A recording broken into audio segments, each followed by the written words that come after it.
bienvenue sur notre chaîne. Nous publions des extraits vidéo pour vous aider à choisir celui qui vous plaît. Pour savoir comment télécharger ce livre audio gratuitement, ou un autre de votre choix, n'hésitez pas à cliquer sur les liens en description.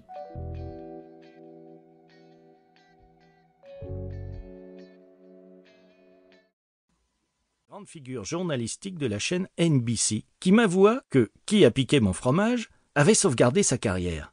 Indépendamment des particularités propres à son métier, les révélations qui furent les siennes peuvent devenir l'apanage de tous. Charlie s'était donné à fond pour s'assurer avec brio la couverture des épreuves d'athlétisme et d'endurance lors des derniers Jeux Olympiques. Aussi tomba-t-il des nues quand son patron lui annonça qu'on lui retirait la charge de ses disciplines vedettes lors des Jeux Olympiques suivants pour l'affecter à la natation et au plongeon. Ne disposant que de connaissances approximatives dans ce domaine, il se sentit désavoué et meurtri par ce qu'il considérait comme une terrible injustice, et son amertume commença à nuire sérieusement à la qualité de son travail, jusqu'à ce qu'il découvre l'histoire de Qui a piqué mon fromage. Aussitôt il se mit à rire de lui-même et révisa son attitude.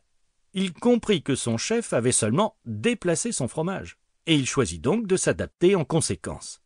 Il potassa consciencieusement ses deux nouvelles disciplines et, ce faisant, se rendit compte que la nouveauté lui donnait un sacré coup de jeune.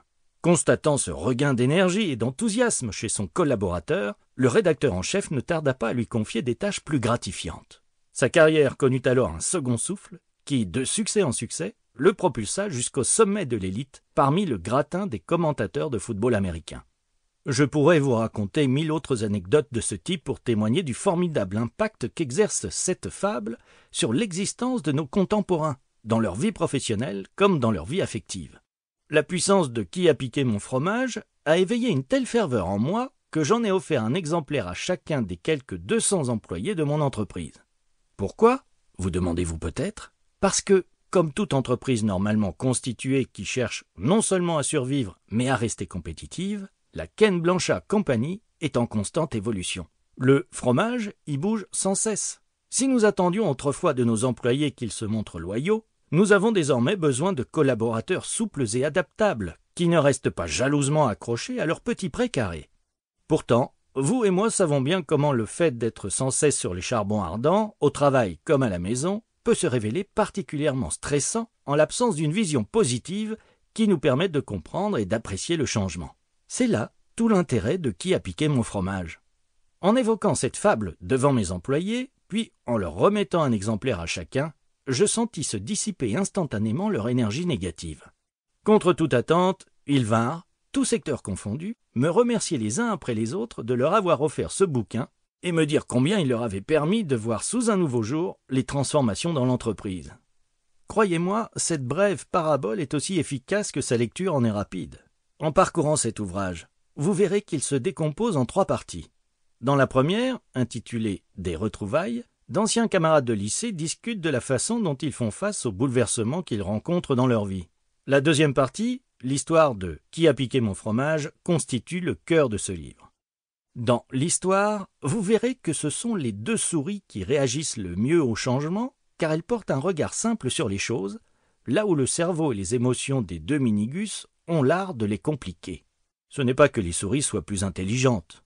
Nous savons bien qu'il n'en est rien. Mais vous comprendrez, en regardant évoluer nos 4 personnages, et en voyant qu'ils représentent chacun une part de nous-mêmes, de la plus simple à la plus complexe, que nous gagnerions tous à appliquer quelques recettes évidentes pour faire face à certaines péripéties. Dans la 3e et dernière partie, une discussion, les anciens camarades débattent de ce que l'histoire leur a apporté, et du bon usage qu'ils en feront aussi bien sur le plan professionnel qu'affectif. Certains lecteurs du manuscrit original ont préféré s'arrêter à la fin de l'histoire, sans aller plus loin, pour l'interpréter à leur façon.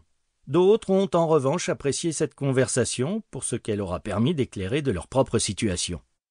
Quelle que soit l'option que vous retiendrez, j'espère que chaque fois que vous réécouterez « Qui a piqué mon fromage », vous saurez, comme moi, y puiser une idée nouvelle et utile, que cela vous réconciliera avec le changement et vous ouvrira la voie de la réussite, quel que soit pour vous le visage de cette dernière.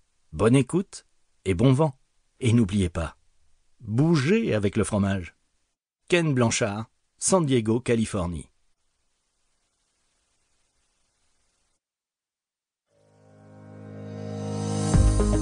Des retrouvailles.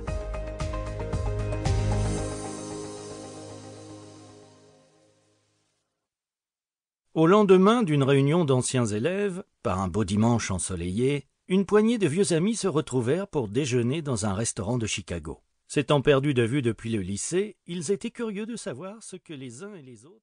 Si ce livre vous a plu, vous pouvez alors le télécharger gratuitement. Pour savoir comment faire, cliquez sur le lien en description de la vidéo.